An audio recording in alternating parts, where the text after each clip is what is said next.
All right, going live now.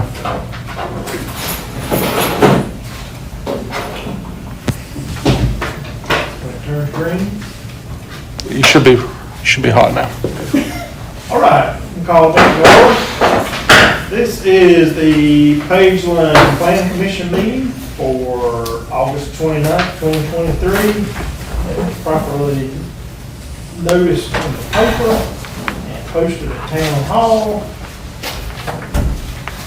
We do have a quorum.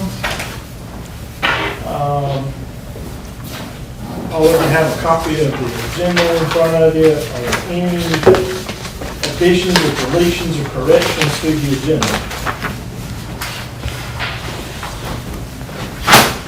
Here none, I'll call for a motion. Is there a motion to accept the agenda? That's it. A motion by Ms. Evans, a second by Mr. Pratt. Gracious. I'm losing it today. I got a lot going on here. Okay, thank you, Mr. Wright. Motion by Ms. Evans, second by Mr. Ratliff. All those in favor, please raise your right hand. It's unanimous, accept the agenda. All of you got a copy of the July minutes by email. Are there any corrections to the July minutes? Is there a motion to accept the minutes? I make a motion. Motion to accept the minutes, is there a second? Second by Ms. Evans. Is there any discussion? Hearing none, all those in favor of accepting the July minutes or approval of the July minutes, raise your right hand. It's unanimous. Public comments. Have anybody want to make public comments?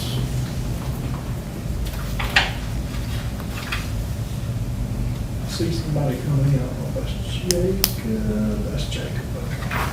All right, we'll just take some public comments.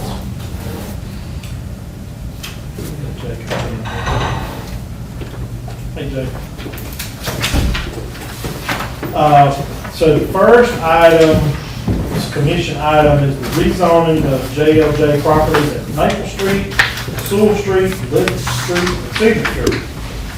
You all have a copy of the zoning map amendment. Question, the rezone from R6 to R. It was applied for August 22nd of 2023. There's also a colored map here of the area in question, which is in red. And there's the parcel numbers are at the back of your packet there. I understand there's already development going on this property, correct? Yes, on one of them. And the development that is being currently under construction are quadplexes. Yes, And quadplexes are not allowed in R6 zoning classification or zoning districts. so there's some reading in the zoning ordinance that made us think otherwise, and then there was some rereading of the zoning ordinance that changed the opinion of that, so that's why we, Well, this never came to the planning commission. So this is the first time we're seeing this, which puts us kind of in a quandary because it was approved by City Hall for Mr. Johnson to begin construction on a construction project of multifamily dwellings in a zoning district that is only allows 1 and 2 family dwellings. And if you look on the plat or the map here, the entire, you own, or Mr. Johnson owns everything in red, and those have already been addressed for additional property, additional buildings, correct? So the ones that are currently under construction are the ones that are there now. The rest of them, they have not, none of that stuff has started at this point.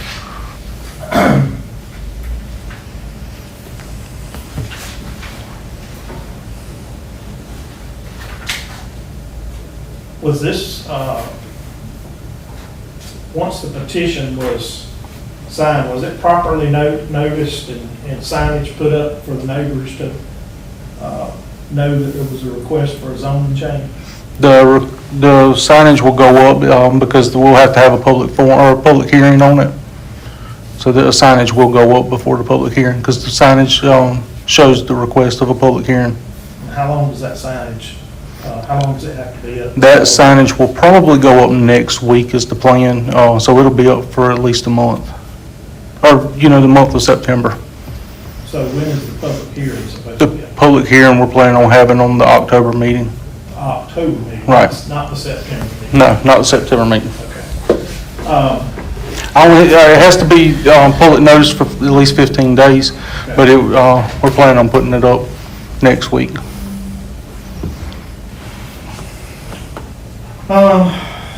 So currently, there are 2 buildings under construction over there, which is 8 units. How many total units will be in this project? In this block? Jermaine, you know how many total you? I'm here to ask for rezoning our current property. Future development is down the road. I don't have a number right now. That's the issue at hand. Yeah. Okay. And to cut through, there's a couple elephants in the room. Can I speak? Yes, you can. Yeah, there's a couple elements of room, get through all the red tape. Nothing was done illegally. What the issue is, you'll have conflicting information in your zoning packets. One part says one thing, the other part that everybody got in tizzy fit for, that's strict interpretation. So, town, planning commission, whomever needs to fix your documents. And what he's referring to is section 4-1 of the zoning ordinance. It says multifamily housing projects consisting of 5 or more units. That's the way I've read it the entire time that I've worked here, is multifamily home, family units of 5 or more units, or 5 or more units. When You didn't have anything for a quadplex in your document, you go back to the definition, that's subject to interpretation yeah, and when you get to the legally. Definitions in this thing, after I've done some additional research and continuous reading and doing a computer search on the document, I found further information that changes the outlook of that. Table 1, it clearly says, a multifamily dwelling, apartment, section 4.1, is not permitted in R6. Refer to section 4.1, where does it define quadplex? It states multifamily is 5 or more. Are there more than one family living in the building? No, refer to section 4.1. I'm just going by black, I'm not here to interpret and fight with you, I'm just going by what I was given as a guide to go by. So we need to take the elephants out of the room and address the situation at hand. We're not talking about elephants in the room. There are many of them. Calls here, calls there, calls to the, all of this rigmarole because I'm doing the project.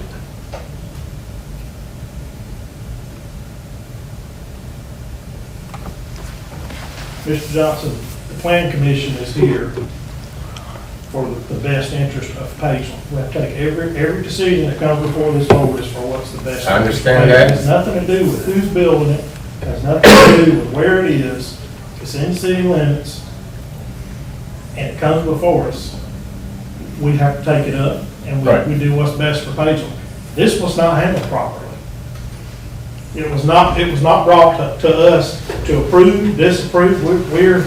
How long have you been working on those buildings? Months? I know y'all watch it every day, you tell me. What do you mean? We watch them every day. But go ahead. I'm here not for opinions, I'm here for facts. We are too. And Well, that's right, we do have a planning commission, and we have a planning commission. David Rivers is not the planning commission. I'm the chairman of the planning. Exactly, but we do have a planning commission. Yeah, we do. We do. We do. We can't meet unless we have a planned meeting as a group. We can't decide anything. We can't just have a meeting, and we don't have meetings other than the monthly meeting, unless there's a special call meeting.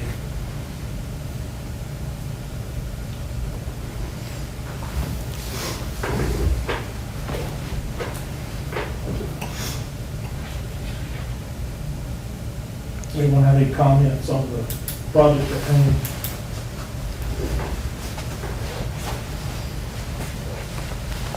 Just for some context for you folks, the lot size, or the amount of property that Mr. Johnson's requesting is more than 2 acres, and it is contiguous to the zoning that he would, that he is requesting to go to.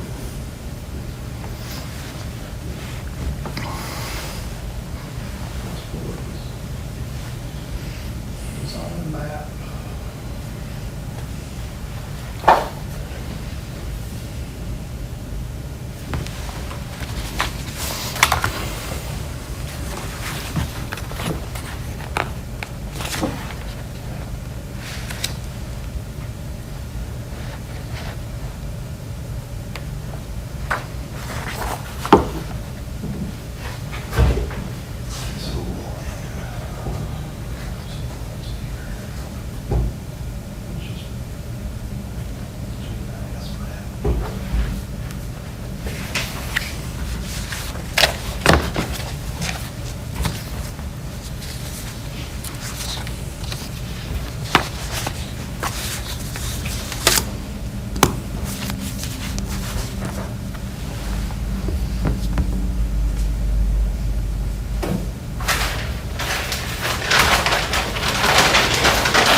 I have a question more than a comment. Since the building permits have already been issued, we don't really have a say in the subjective part, right? I mean, I guess we could make a recommendation to council, but That's all we're gonna do anyways, make our recommendation. at the end of the day, the subjective part's gonna be determined by council, right? So we can make a recommendation on whether or not we want it to be approved from R6 to CR, but if developed, I'm sorry. General residential, Your yeah. hands are like not the best at That's work. all right. So is the planning commission's hands not kind of tied? And that's a question I'm asking. Yeah, and they are.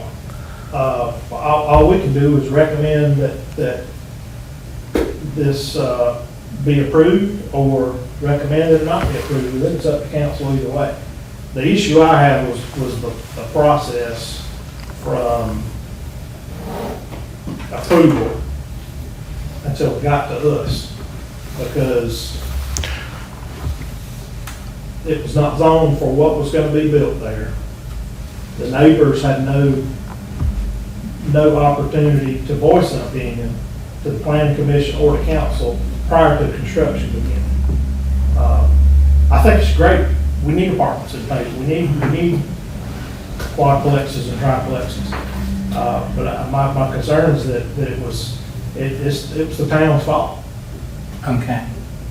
Well, I may no longer be the president of the chamber, God knows. I do have some input on this.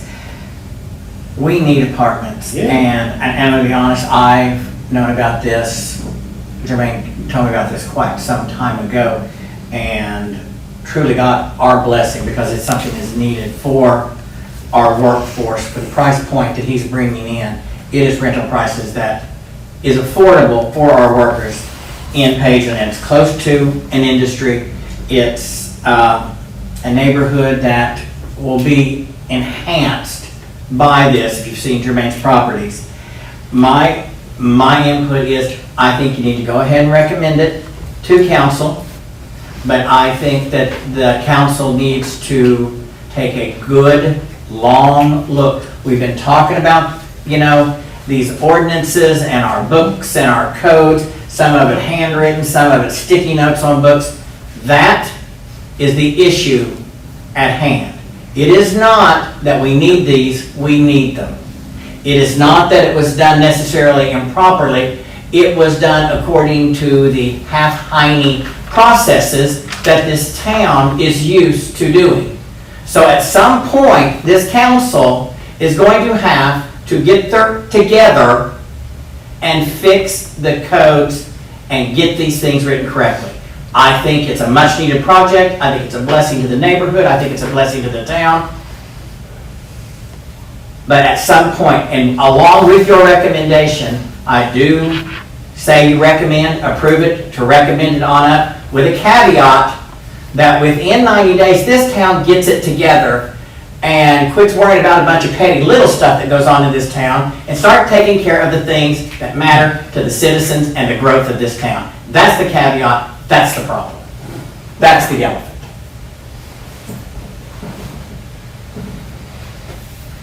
And I have been over, looked at the project, how it's coming along. I know some of the neighbors over there, they have no idea of, beyond the two buildings that's there, what was planned even down the road. And they were concerned about it. So everybody having a voice, their opportunity to have a voice in government, what's done in Pageland, that's concerning that they didn't get that opportunity. Obviously, they could have come to the planning commission meeting today, but they didn't. So that there again, we're back in the situation we've been in numerous times. Is we're making decisions that impact the town, impact people, and they're not part of the conversation. So, I really think we need this project in Pageland. I think it's a great idea. My only sticking point was how it came about. And that's the caveat you need to make. So I'll entertain, is there a motion? Well, back, Go ahead. excuse me, but back to my question is, and please correct me if I'm wrong, because I know I'm the youngest one here and I'm probably the grandest one here, but just, does our recommendation even matter at this point? Because, again, correct me if I'm wrong, but beforehand, we would have been brought the change before a building permit has even been issued, But correct? Jacob's asking if there a purpose in even voting. Well, the council's gonna wanna know what if we don't vote on it, one way or the other, it's automatically our approval. Does that make sense? Right. If we just absolutely do anything, if we just say, we're gonna table the motion, it goes to council in 60 days, it becomes it's an approval. It's a de facto approval by the planning commission if we don't act on it within 60 days. So it's not gonna stop the building process. It's not gonna stop anything like that.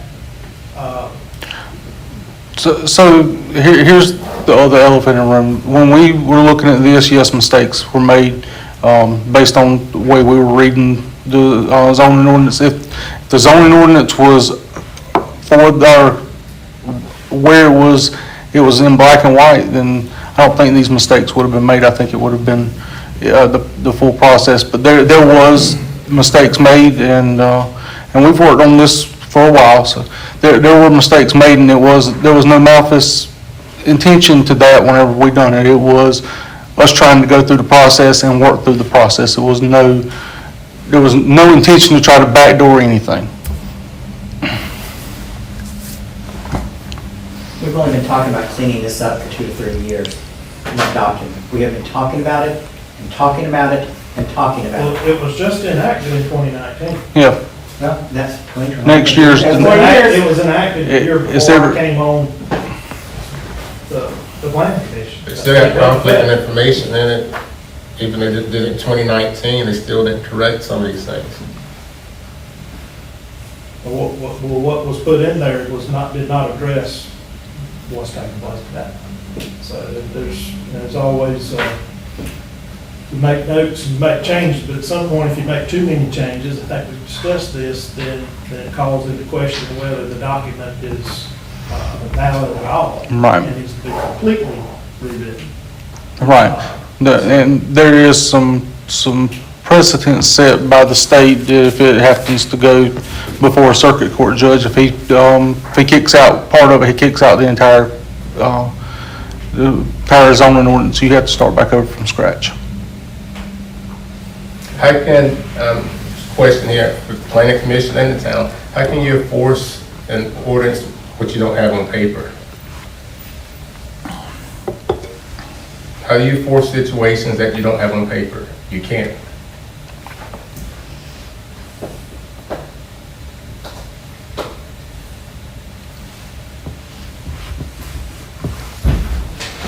We don't enforce anything. No, I'm just saying in All we do is general, make recommendations. or council or anyone, if it's not documented in black and white, it's not gonna stand up in the court of law. No, sure won't. And that's what I'm saying. That's the big elephant in the room is the town's documents are just not where they need to be. They're just not on many face. We Many. actually, having some notes, because I knew we had discussed this before, back on, February 28th. Shane Slide indicated that our ordinance does not define triplex or quadplex. It only contains definition for duplex for 2 families and multifamily for 5 families. Jermaine has interest in building triplexes and quadplexes, but our town zoning ordinances do not provide any rules, regulations, or guidelines for 3-family or 4-family or more dwellings.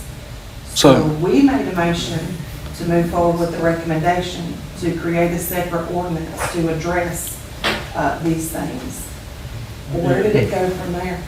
Hasn't gone anywhere. Have y'all addressed it? Because I haven't written that ordinance. Typically because that comes in the zoning ordinance, that would come back before you guys. So we would have to write the ordinance, that doesn't. Well, no, y'all would have to, with that being part of the zoning ordinance, y'all would make recommendations as what would like in that ordinance.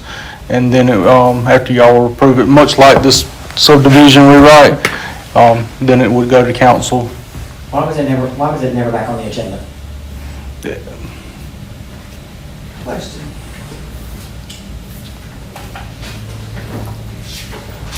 I thought it had to go to council after we said we're gonna make a recommendation for an ordinance to be written. I thought the council had to say, okay, yeah, let's write an ordinance, or reach out to whoever writes the ordinance for us to, because we, like you said. Did you make a recommendation to town council for that ordinance to be rewritten? We did not go to town council and ask for it.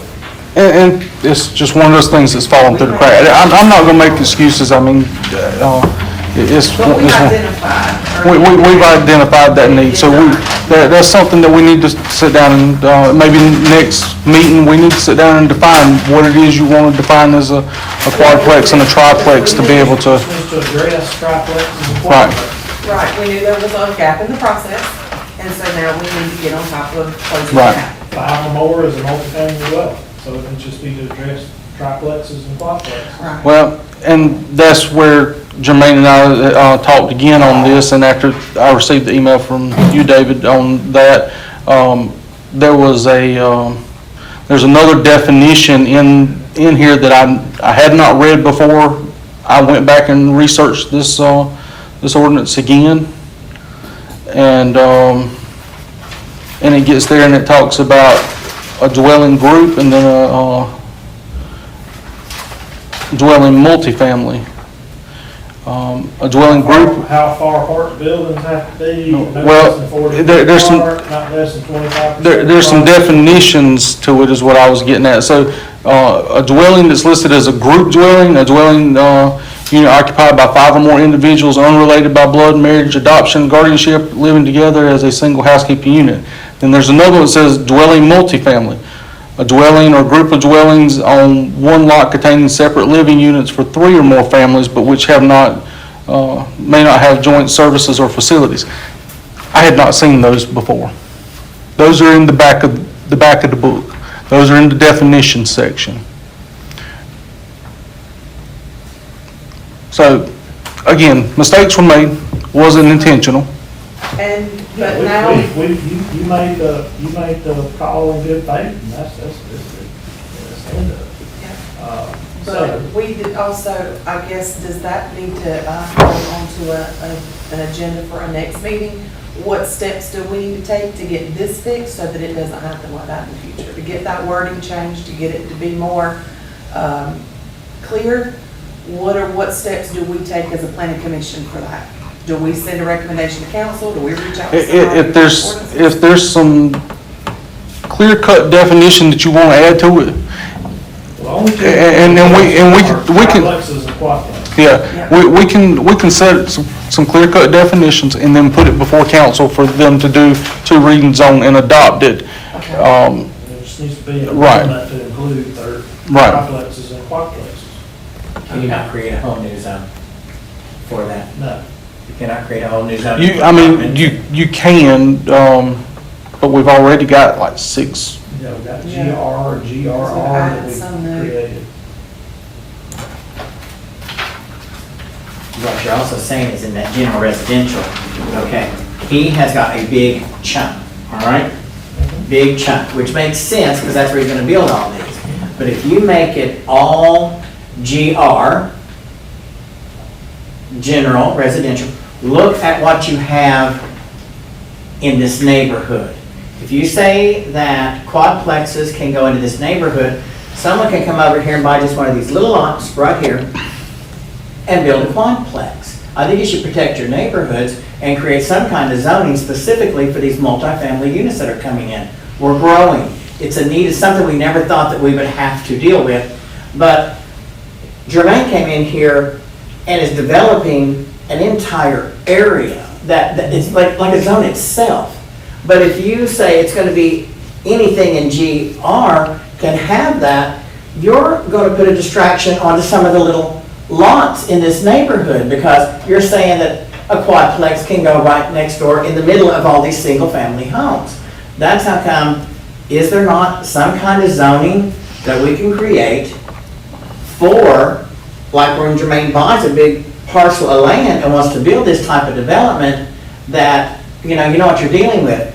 I just think that saying, yeah, you can put quadplexes right in the middle of this neighborhood, anywhere on any of these little lots, I think you're asking for problems there. They wouldn't even have to come before you for rezoning because you put it into the GR. So, looking at the zoning ordinance, there's already the GRR, but the GRR does not permit apartments. It allows for duplexes, but it don't allow for apartments. That's like I'm saying, can you not do a G7 or a G, Totally. something new? Because we are growing like we have never grown before. There's things happening. What Jermaine is doing is new on our horizon and our frontier. He, like I said, I've known about this for a long time. Jermaine and I talked about this. And this is something new that was needed, but I don't think it needs to be put into general residential. I think it needs to have its own entity. Jermaine? What, does that make any sense? Whatever the consensus is on the, Got you. So, here's whatever's gonna be the cleanest way for, Here's one hard part about that. So, another place where he's looking at doing that, if he don't have the 2 acres to rezone it, then he won't have enough to, it'll be considered spot zoning. Can't do a spot. So he has to have at least 2 acres or be contiguous to that same type of zoning to rezone a property. Oh, good Lord. So this particular section here, I was looking back, there's, he's got 4.5 acres, I think, right there. If you look in the back of that, there was already a map in the packet there, where and had the measures on it, where I measured it out whenever he turned in that stuff that day. One was 2.85 acres and the other one's 1.92 acres, so he's got almost 4.5 there. Actually, it's probably a little more than 4.5.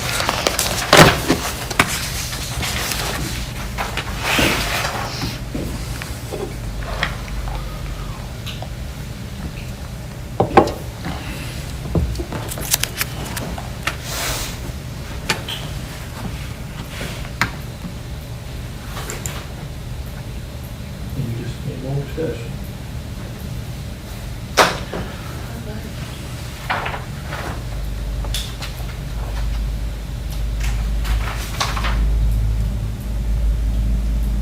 It looks better now than it did before it all blown up. Oh, I agree. I live in there, so I have no problem. All right. You make that formal motion. Yeah. You gonna be, what is, let's define your motion. Just like you mentioned, Approve the change from R6 to GR? Is that what you, whatever makes sense.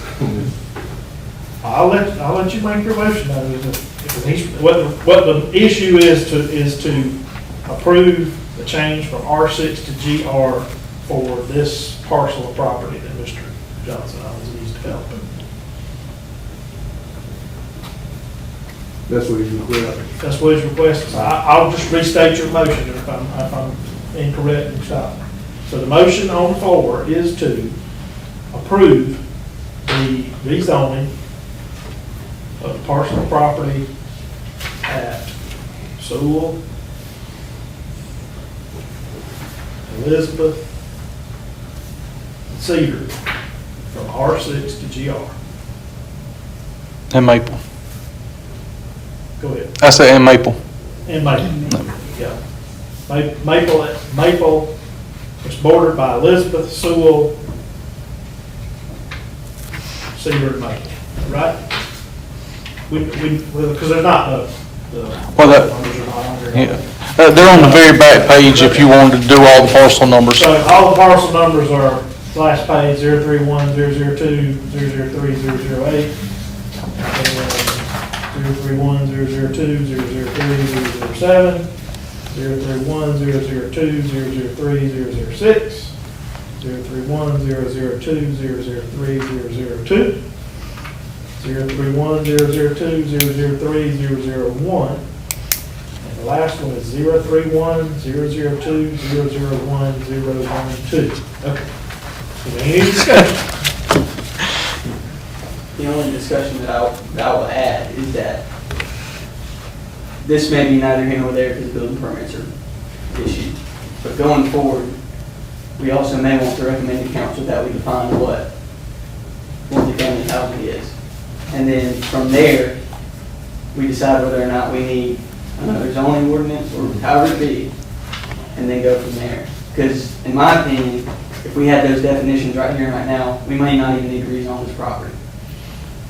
So, Good point. so that may be a different motion, which is fine. Yeah. I think we moved to our recommendation for this particular scenario. But after that, I think we also moved to define what multifamily housing is. And that was part of the thing, next month, let's sit down, let's, all of us sit down and let's nail that down so we can write the ordinance the way that, you know, that it needs to be written and then push it out to council for them to do the readings on the actual ordinance. So if you don't mind that way, you know, y'all can help me with the true definitions of how y'all would like it written.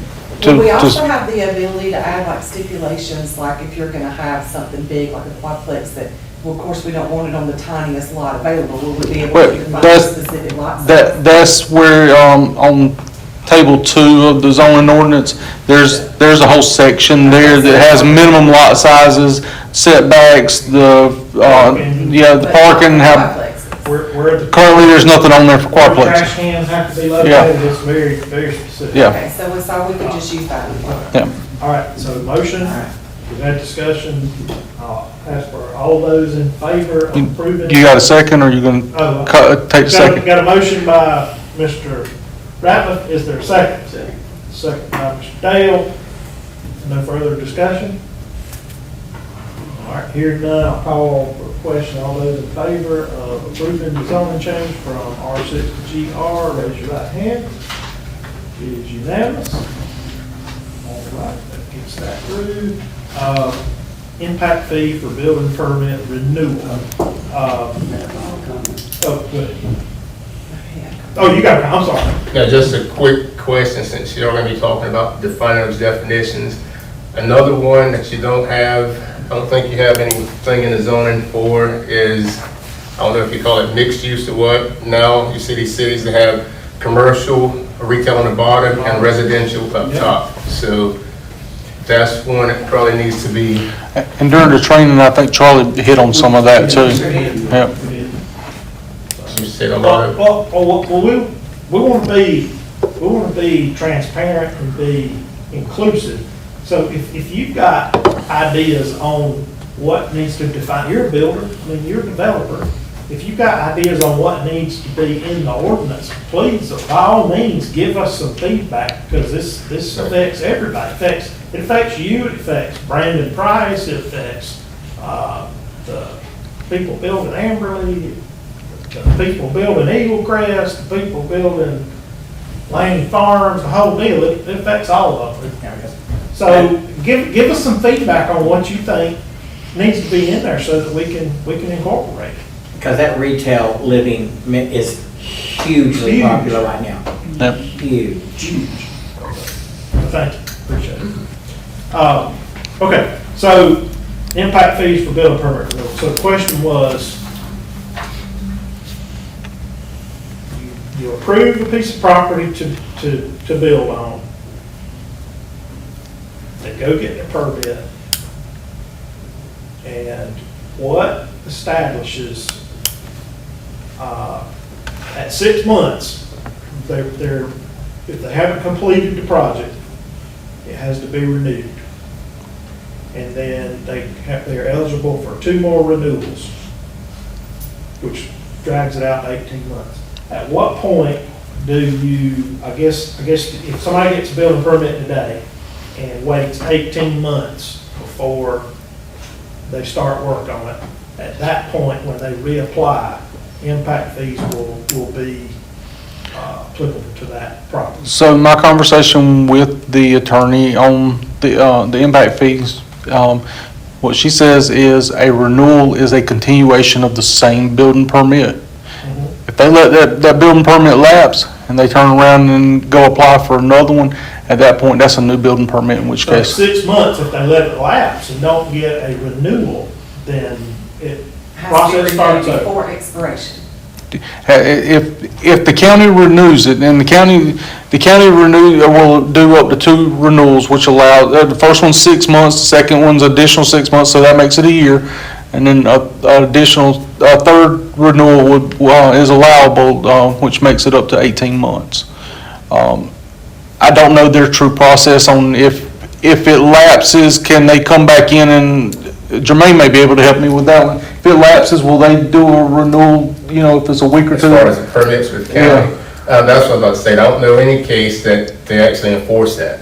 Okay. So, Well, as far as permits expiring on projects, I know they have that in their books, right? But as far as actually enforcing lapse We're going to permit, get a handle on that with the town, because they're thousands and thousands and thousands of dollars Yeah. at stake. and my conversation with Derek is they'll do up to 2 renewals. Right. So will that be on the builders?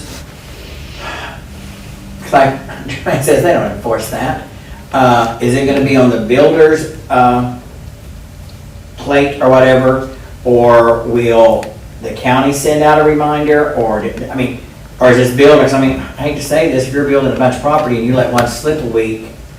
or you got a large commercial project going on, So that's my question is, 6 months. who's gonna be responsible for notifying the builder, or is it gonna be on the builders? Is it gonna be the builder's responsibility to get over there every 6 months? Just a question. Typically, if it's a contractor, they know how long when they got their permit, and they know when it should expire. but I think the counties also kind of, they keep track of when they expire. They may not, or in the past, they may not have enforced it, but they know when those, when they expire. I guess the true answer to that question is, we need to sit down and have a conversation with the county to be sure. Right. I mean, there's a project right now that's sitting idle Yeah, Mhm. that, you know, what's gonna happen to it when the clock strikes 12 on the 6th month? Right. right. I'm in contact with him, by the way. I'll inform you later. Okay. Next, anything else on that topic? We'll move to the next one. Review and discussion of bypass overlay. So this will be, tell you what, can we rearrange and move the review to the last and go ahead and cover the whole business? Would that be a problem? Okay. So we'll talk old business, we'll talk about truck route. What do we need, where are we on the truck route for the bypass? Just signage or So signage and enforcement? the conversation I've had with DOT is they said there's as many signs without making downtown just look cluttered as they can put up. Okay, They said enforcement is a big piece of that. okay. That we need to increase enforcement on keeping the trucks out of downtown. Then again, you know, you're gonna have to, with law enforcement, they're gonna have to use some common sense. If they see a flatbed trailer that has Tucker Lumber Road on the side of it, they know that it's going to Tucker Lumber. If it's a gas truck and there's no gas stations down North Pearl Street, then, you know, that's one that probably needs to be stopped.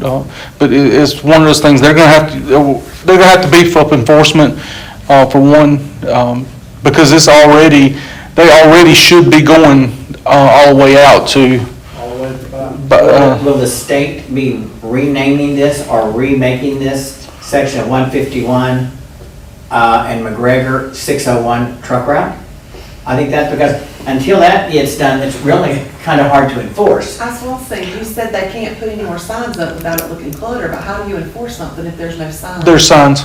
There are. There's signs all downtown and on the bypass that says no through trucks. Yeah, but it's very hard to enforce unless you name this, and that's when I brought this up. From the Pearl Street down there where they come on, 601, down to this intersection, from this intersection to McGregor, to Pearl, the state and it can be done, I've talked to people at the state, it needs to be deemed the 601 truck route, just like they did if you go to Kershaw, when you hit that light, when you go into Kershaw, it states 601 truck route. You have to go down a block and turn left. It's the same thing, Sure. right? Same as Rock, Same in Sherrill. Bensfield. And see, that's just it. We can't just say, oh, no trucks. We have got to identify the truck route. We've got to identify that as the 601 truck route. We just can't put signs up. Once again, we're taking the easy way out by putting some signs up. The hard part, but it's going to have to be done, is renaming that section of road and this section of road 601 truck route. They did it in Kershaw, they did it in Sherrill, so it's not as if it can't be done.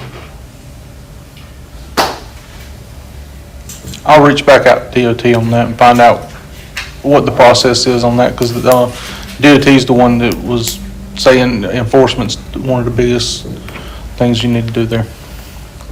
Okay. Next item of old business was fire hydrants. We annexed South Point School,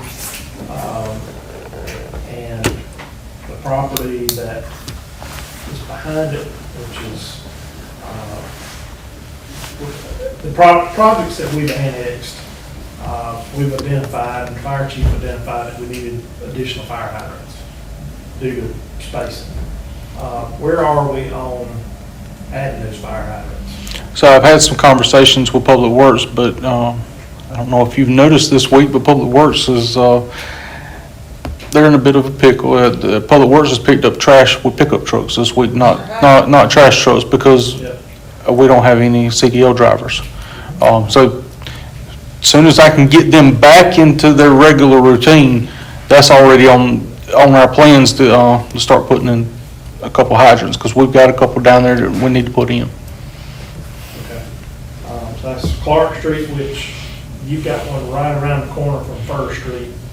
But that stretch down Clark from if you come back north on Clark from Fur, that's way too long. Way too long a stretch without a hydrant, without all those new properties in there. No, And South Point, the school, we annexed it, and when we annexed it with the caveat that it needed hydrants, and council said, yes, we'll get a hydrant at the front and the rear, and that's been, Last summer, right? yeah. Because Last summer. they came for annexation at the beginning of the year, and we Yeah, pushed it off we to pushed it off to summer. summer. So we're way off on that, so if you would work on that, Mr. Sly, appreciate it. We just didn't want the old business just to disappear. that one's been on my list for a while, and we continuously talk about it every time we get to a point where we think we're gonna be there and something else happens, so that's where we're at currently. Any other thing on staff report? I know Tommy's not here. I don't think there's any other projects going on that, Nothing that I'm aware of right off. I did send y'all, another question was posed about what projects were permitted prior to impact fees. Did I send that out to all of y'all? I think I did. I sent it to you. I think you Did sent you it to send me, it out I to everybody? sent it to you. Did you add those other two that I told you about that wasn't on that list?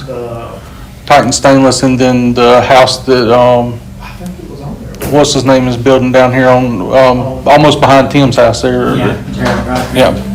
I thought that was you. Okay, yeah, okay, so that list did not have Titan Stainless's addition on the back, which is what, 10,000 feet? I don't even know the size of it. I do know Derek told me that one was The road is all behind. before the impact fees. There's a property that's behind. I can drop you off the blueprints to Titan, I have them. It's a needed addition, but all of these were permitted prior to the impact fees, so if you get questions from the public, which I got questions from some people on some of the properties, and I said, well, I don't have the list, so I can't tell you. So thank you for getting that list, Mr. Sly. I will say, when you're doing the, looking at the code situation, especially for the mixed units, retail and apartments, you are going to have to address the downtown business core, because I personally am aware of a situation that's going to be retail down, living top. And right now that's, I don't think, allowed in downtown Batesville. No, it's currently not. But I am aware of a situation that's going to have 2 apartments up, 2 retail down. All right, so we'll move on to meat and potatoes, which is the bypass overlay zone district. We started on it last meeting, and we had the subdivision ordinance. We buttoned that up and sent it to Mr. Slide, in front of council, to get back to not to council, to the consultant to incorporate. Yep. I think we got to just make sure that everything we incorporated or changed is allowable. The bypass overlay, there were a couple of questions regarding building height, which was I was going to try to find the section. Section A5, development standards under E. Yes.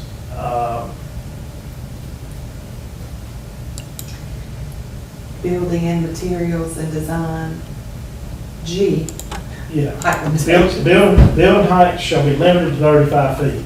I think that would be problematic if you're, A hotel. For, It's on page 4 of 6. For Page 4. general commercial, it currently is limited to 60 foot in the current zoning ordinance. And just giving you this for reference, and residential's limited to 35 in table 2 on the zoning ordinance. So, well, I take that back, R8 and R6 are limited to 35, GR and GRR are limited to 60. As far as commercial goes, residential, commercial, and neighborhood commercial, those are 35, and then core commercial, general commercial, and all the industries are 60. I can promise you the processed tower at Tobacco is way over 60 feet. So, I guarantee you a hotel will be over 60. and if you build more than 3 stories on a hotel, it's going to be. Right. So I would suggest that we modify that 35 feet. We actually said, What did we reckon? We put a number in and said, we'll talk about it next meeting. we wanted to discuss, because we recommended that it say, where it states building height should be limited to 35 feet, we should add to that sentence, except for hotels and industrial buildings. That's also going to require modification of the zoning ordinance as well. Because the max height on anything in the zoning ordinance is 60 foot.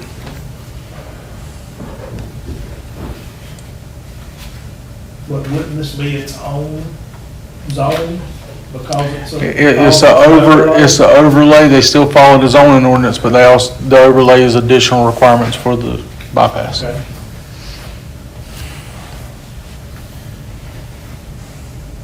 So we can't say 35 feet unless it's a hotel, is that what you're saying? You can go ahead and put it in there and then at a later time change this, or go ahead and start the process of asking, or doing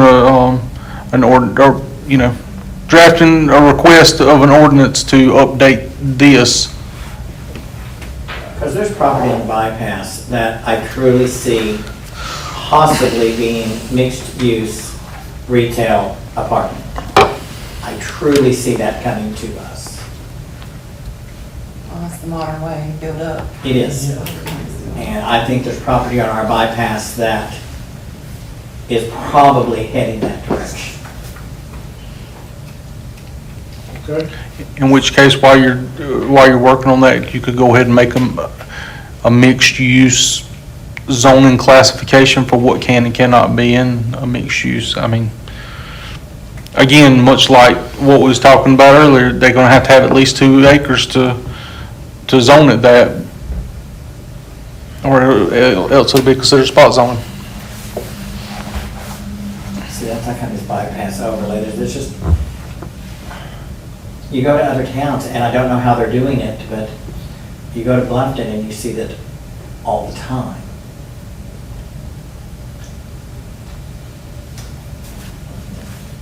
Bluffton. I mean, what's in here I like, the question I had was on the height and on the setback requirements. Yeah. Because the setback requirements on here are 90 feet. We 90 feet with the depth of the lots that are on the bypass. Most of our buildings are way closer than that. Yeah, so that's, It's gonna look funny to have most of our buildings right up at the road and then the rest of them shoved all the way back off the road.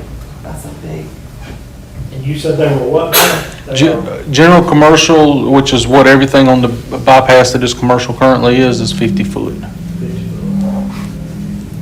And if you're gonna do a 90-foot setback, we're talking about property here, and you're just not building up. If you're gonna enforce 90 feet, you need to allow the people to go up, because you're taking that much more footprint from them on the property. That's what I'm saying, you're gonna see, Going up, you got to have more parking too, so. yeah.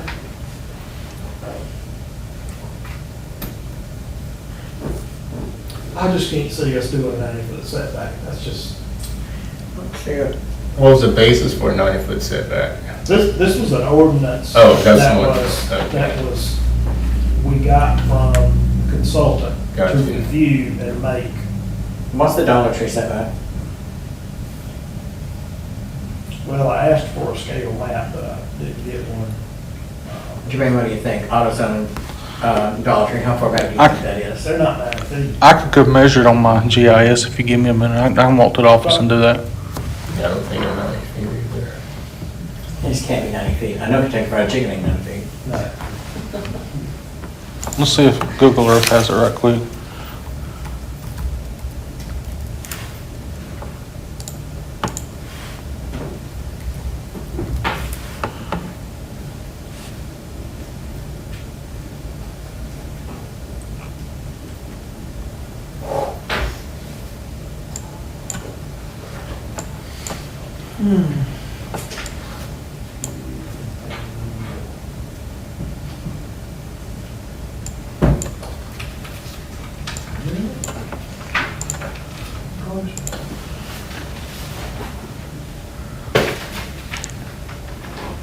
It looks like the front of that building's only like 25 foot from the sidewalk.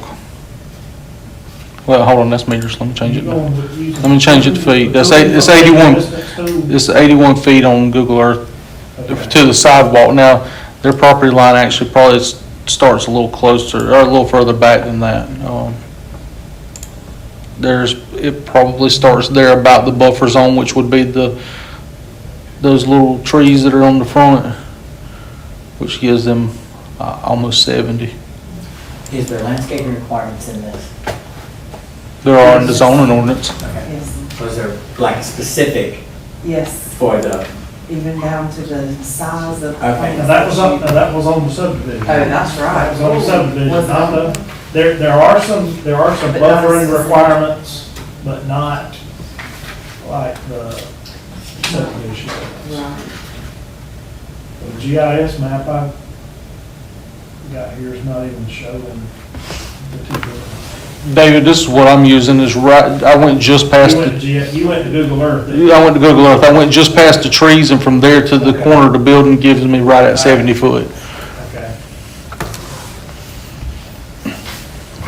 Okay, so,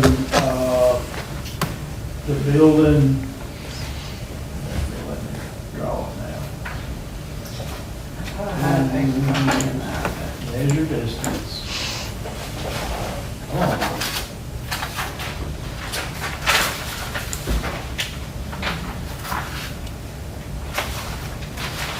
You're looking at the distance between AutoZone and the bike rack? yes, Yeah, it's no more than 75 feet. That's on the scale on Google Earth.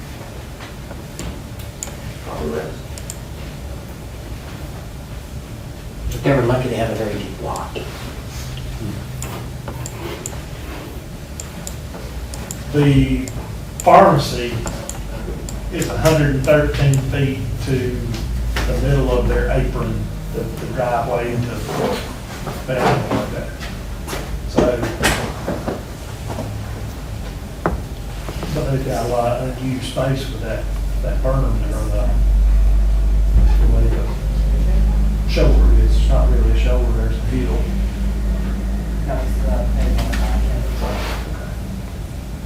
What do y'all recommend for Well, that? Make a change for the setback. Keep it as it is? 90 feet, or go to what's already in the zoning ordinance? The staff recommendation is do 50 foot because whenever you get some of these lots, to give you an example, the fella who put the trailer house out there on that old lot, that lot there's not going to give you enough to even put, even if you were to put a small building there, it's not going to give you enough. Okay, so we'll make the change from 90 feet to staff recommendation of 50 feet. I would say 50 feet, and that would coincide with our zoning ordinance. Man, that's just trying to keep things kind of the way, keep it consistent.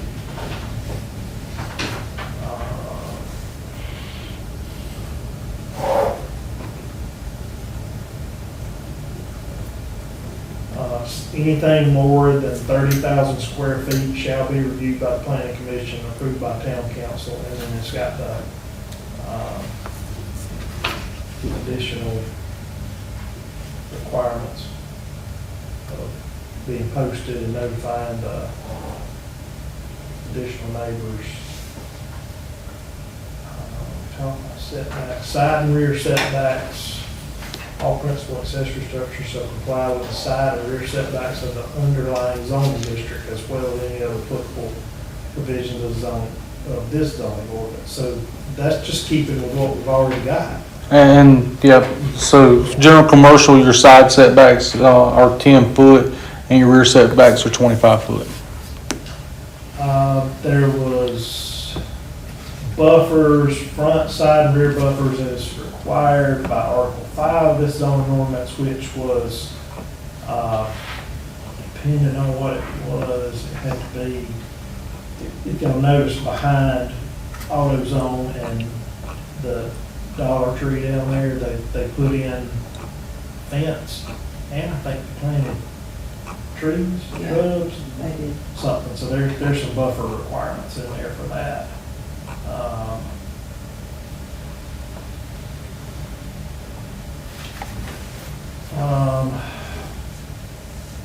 The sign portion of this is going to be a little bit different than what's already there. Anything new, internal illumination of freestanding signs is permitted.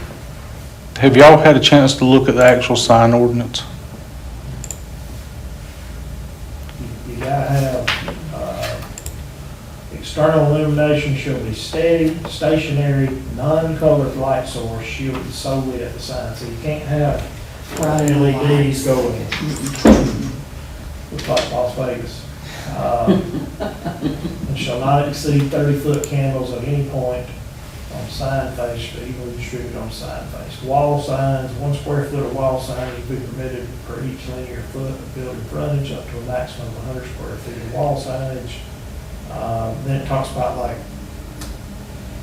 strip shopping malls that have one sign based on the square footage is how much signage that business can have, which I think fine.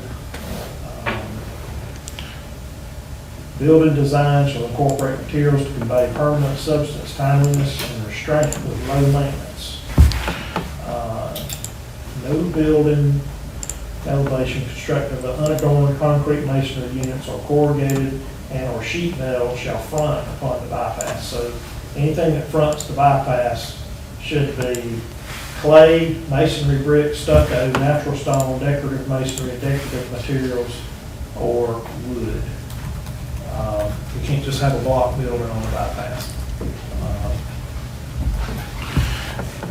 David, I'm gonna send you and Amy, I don't have everybody's email address on here. I'm gonna send y'all the sign ordinance if y'all can get it out to everybody else to kind of Yes. look at those and compare them side by side and see if there's something more or less lenient in the sign ordinance. If there's this, sign ordinance less lenient, we can make it more on the bypass, but if the sign ordinance is already more, we don't want to make it less than. Yes,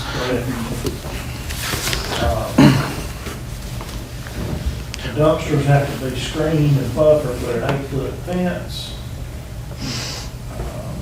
I mean, the things that are in here are definitely an improvement over what we don't have.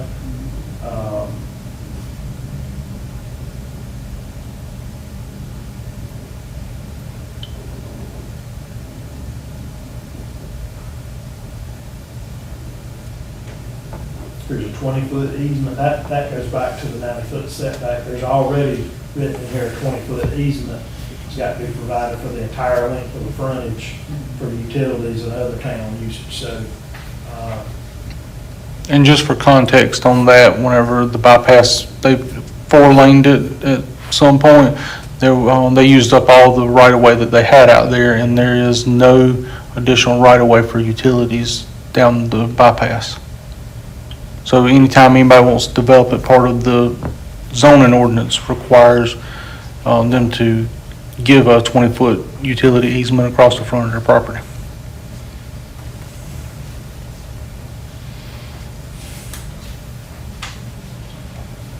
Which that's in their setback area anyway, so that, not like they can, there's a whole lot that can really be done with it, other than planting trees or shrubs in it, or flowers. any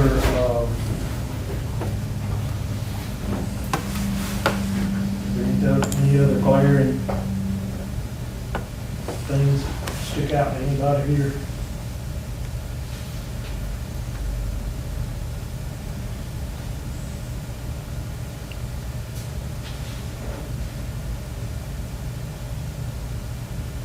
This, the zone would apply if they do if they do a substantial improvement that are more than 50% of the current construction cost of the existing improvements.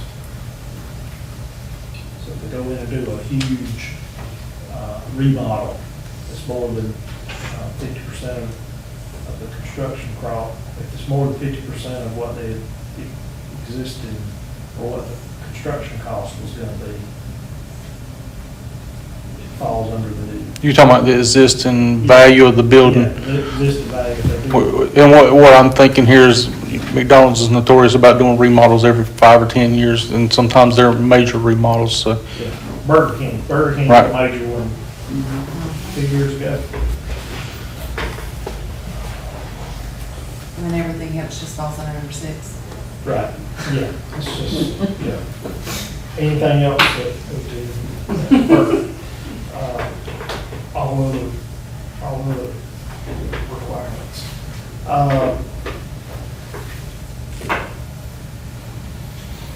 Do you have any other recommendations, Mr. Sly, on any of the? I've glanced at that overlay. I haven't had a chance to really get into it on an in-depth basis.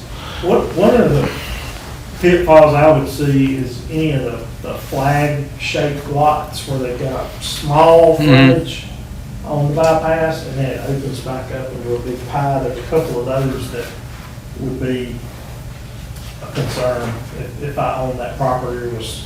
Much like the one we was talking about a few minutes ago. Yes. You know, it would prohibit you from doing a lot of things if your lot was situated in that way. So right now, the changes that we're focusing on is the 35 feet except for hotels and industries, and then we're gonna have to make the other update as well. And changing the 90-foot setback to a 50-foot setback. Yeah. And unless there's anything, So you were gonna leave it at 35 or you were gonna move it to 60? Here, the zoning ordinance calls for 60. Well, for the building height, Yeah. yeah. Well, we were gonna add except for hotels and industrial buildings, but even those may exceed 60 feet. So that's what we want to look at, adjusting that number in that ordinance, right? Yes, Moving it up. but it is currently set at 60 foot. 60 foot is the highest number for anything in town. So if we're gonna change that in here and just add the sentence for except for hotels and industrial buildings, then we're gonna have to make a change in that as well, because they'll exceed. Okay, so you're gonna set it at 35 is what you're, 35 except for hotels and industrial Okay. buildings, and then, I guess, do we need to go ahead and decide on a measurement now, or do we need to add, maybe looking at that at our next meeting, whenever we look at the zoning ordinance? what the I mean, maximum height could be. Yes, we'll have to put a cap there, I'm sure. yeah, I mean, of course, you don't want a 400-foot building. No, No. but I think that we want. Then you're dealing with FAA on, Well, like Tommy said, anything bigger than a, 3-story hotel, that's, you're already busted your 60 feet. I think there has to be discussion with like the fire department and everything too, because the town of Bay doesn't have a ladder truck. No. Yeah. Let's add that to the agenda for next month, maybe. Maybe we talk to somebody about putting it on the agenda. I'll see what I can do. Tommy will be here, he can throw some stuff. Yeah. I'll make a note. I just don't think we have enough information to set that max height. Yeah, I'll make it.